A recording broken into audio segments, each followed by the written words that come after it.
Feijóo, el candidato Feijóo, ganó las elecciones generales el pasado día 23 de julio, como también las ganó el 28 de mayo, en el que hubo un resultado electoral absolutamente aplastante. Tiene la legitimidad, tiene la responsabilidad y tiene la obligación de intentar conseguir todos y cada uno de los apoyos necesarios y suficientes para afianzarse y para proponer su candidatura a la presidencia del gobierno. Pero la aritmética parlamentaria. السلام عليكم الاخوان، كنرحب بكم جميعا اينما كنتم على قناه ابو ايمن تي في اللي هي كذلك القناه ديالكم. وكنشكركم بزاف على التفاعل ديالكم بصفه عامه مع القناه، وكنطلبوا منكم دائما وابدا اللايكات والبارطاج لتعم الفائده. اذا اخواني الاعزاء، كما سمعتوا هذا كان تصريح ديال السيد بيدرو الرويان اللي هو دابا رئيس مجلس الشيوخ او ما يعرف بالسينادو، اللي قال بانه من حق الحزب الشعبي بقيادة السيد فيخو أنه يكون عنده واحد اوبورتونيداد باش يترشح كرئيس جديد لإسبانيا. وكذلك الإخوان، كيف ما قلت لكم في فيديو سابق وطرحت واحد التساؤل: واش جونس بور كاتالونيا، الحزب الكلابي، الحزب اللي سميته أنا الجوكر السياسي، واش غادي يرفع من سقف المطالب أم لا؟ بقاو معايا حتى الاخر من فضلكم باش نشوفوا التفاصيل كامله، وكذلك نجاوبوا على هذا السؤال هذا: واش فعلا جونس بور كاتالونيا غادي يبقى فقط ديك المطالب اللي كان حققها من اجل تنصيب السيده ارمينغول رئيسة مجلس النواب، أم سيرفع أكثر من أجل دعم بيدرو سانشيز من أجل تنصيب جديد لرئاسة الحكومة المقبلة؟ أخوان، نشوفكم بعد الفاصل.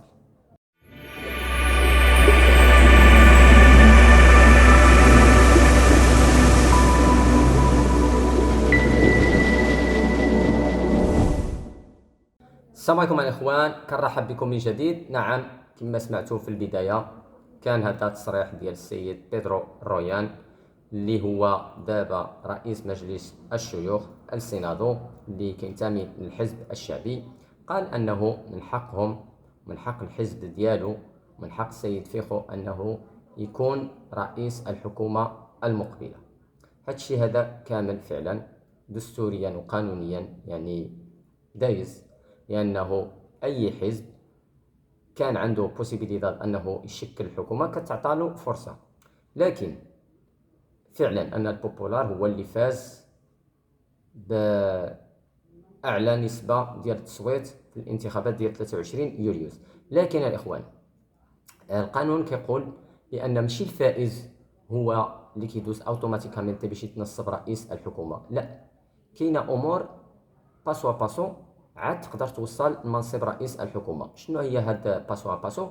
خصك تجمع تحالفات، خصك تقنع احزاب اخرى للانضمام لتشكيل حكومه ائتلافيه، لانه الاخوان حتى شي واحد ما قدر يوصل للنصاب القانوني ديال 176. وبالتالي الاخوان من حقه انه يعبر هكا ويقول من حقنا اننا نتقدموا رئاسه الحكومه الى ما غير ذلك. ولكن الاخوان، هي مهمه مستحيله وهما عارفينها، خصوصا بعد الانشقاق الأخير بين الحزب الشعبي وحزب فوكس اليميني المتطرف. إذا إخواني الأعزاء، دابا ندوزو للشق الثاني من الموضوع ديالنا اللي هو جونس بور كاتالونيا.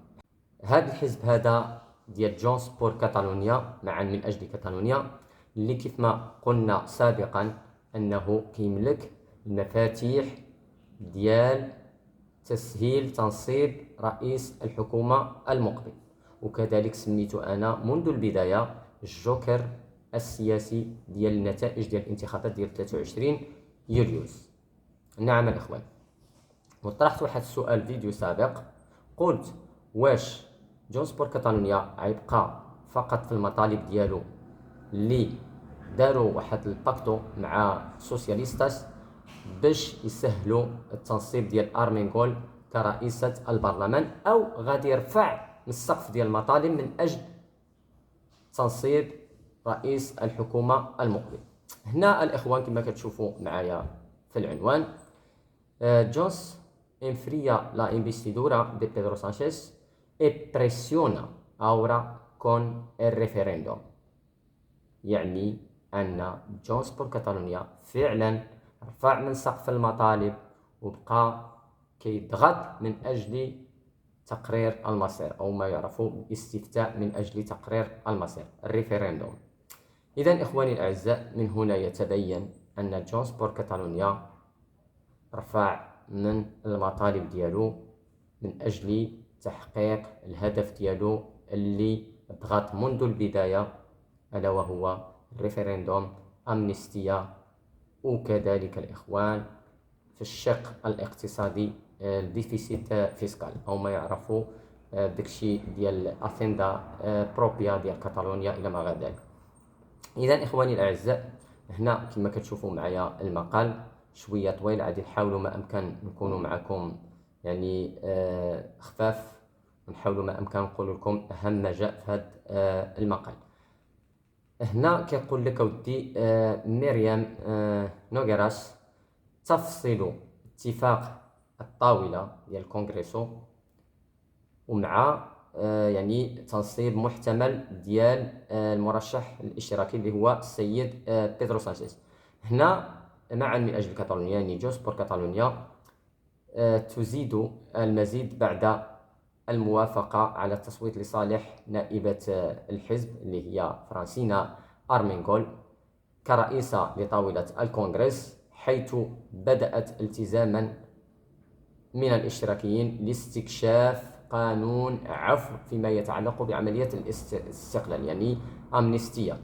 سمعوا مزيان هنا، يريد حزب كارلوس بوجدامونت الاستفادة من هذه التنازلات اللي قدموها لهم خصوصا الحزب الاشتراكي العمالي مع سومار، من أجل تنصيب كما قلت لكم وحدة من الحزب الاشتراكي كرئيسة البرلمان، وبالتالي قطع الطريق للحزب الشعبي أنه يوصل لرئاسة البرلمان، يعني ساعدوهم في القضية هذه. هنا قال لك سيدي يريد حزب كارلوس بوجدامونت الاستفادة من هذه التنازلات من أجل بدء استفتاء تقرير المصير بكاتالونيا.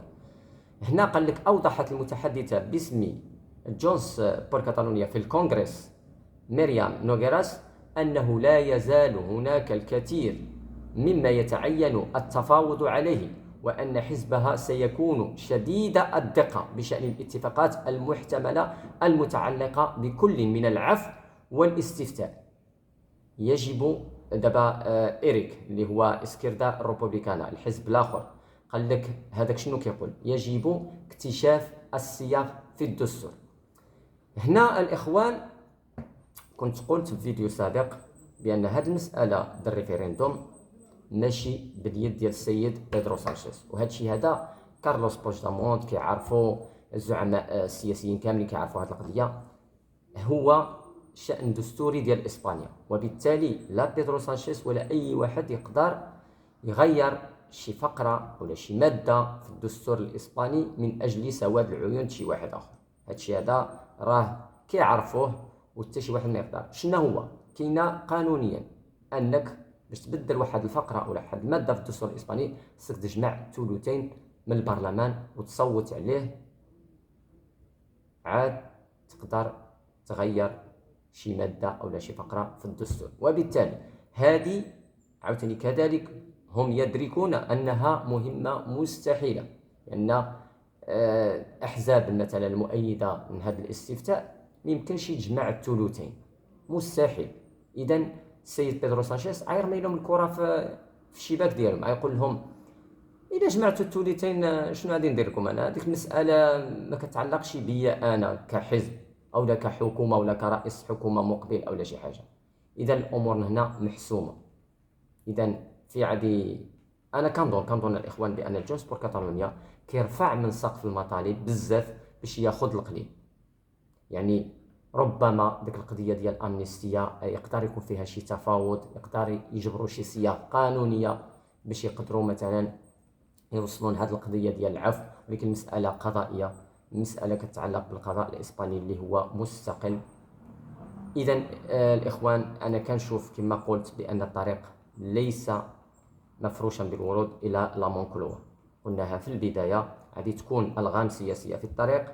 السيد بيدرو سانشيز معروف عليه سياسي محنك، وقد أبان في العديد من المناسبات، خصوصا في التنصيب الأخير ديال السيدة أرمينغول كرئيسة البرلمان، عرف كيفاش يتحاور في الدقائق الأخيرة باخو بريسيون، يعني تحت الضغط، وخرج منا سالم. وبالتالي في هذه القضية هذه أنا كنظن كذلك أنه غادي يتفاوض، غادي يتفاوض من أجل المصلحة أولا ديال الحزب ديالو، من أجل المصلحة ديال إسبانيا. هذا أكيد. السيد بيدرو سانشيز معروف يعني كرئيس حكومة، كتاريخ، ككذا كذا، وقلت سابقا بأن التاريخ يسجل، يعني ما يقدرش يغامر هذه المغامرة السياسية أنه يدخل في شي حاجة اللي يعني هذه خليها كدستوريا.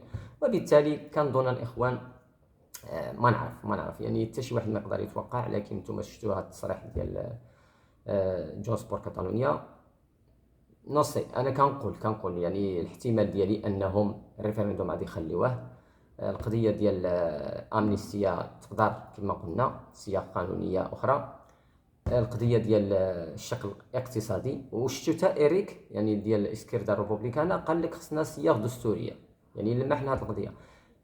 ربما تكون شي حاجه مكاسب اقتصاديه، لان القضيه ديال اثيندا بروبيا وداك الشيء هذاك ربما يمشيو معاهم يعني في هذه القضيه هذه. ما كنظنش بروبيا 100%، ولكن غادي تكون واحد البورسونطاخي ما يمشيش مثلا الضرائب تبقى في كاتالونيا واحد النسبه الى ما غير ذلك. هادشي هذا التحليل ديالي الشخصي والله اعلم، والايام القادمه هي اللي غادي توضح مدى واش كان تحليل صائب او لا. المهم الاخوان كاملين نقدروا نخطئوا نقدروا نصيبوا، وتحياتي لكم جميعا، ونشوفكم في فيديو قادم ان شاء الله.